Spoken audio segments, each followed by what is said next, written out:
नमस्कार। आज वीडियो को स्वागत करुँची। आज आम देखा बड़ी जाइथिबा रुटी रे बासी रुटी रे एक टेस्टी हेल्दी ब्रेकफास्ट। समस्त घरे प्रायतः रुटी बड़ी जाए से रुटी रे आम यहपरी भाव गोटे रेसिपी बनई पारिबा। चलते वीडियोटी स्टार्ट करवा।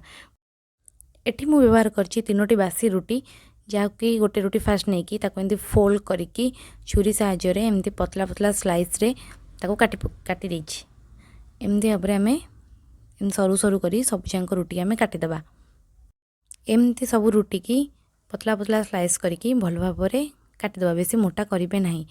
देखो एमती काटे। एबे गोटे कड़े गरम करी तेल पकेबा। तेल टिके ताती गले काटिक रखिथिबा कंचा लंका पकेबा।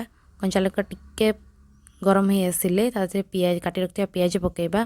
पियाजर कलर मध्य चेंज हो आसिले टमाटर पकई ताको भल भाव भाजिबा।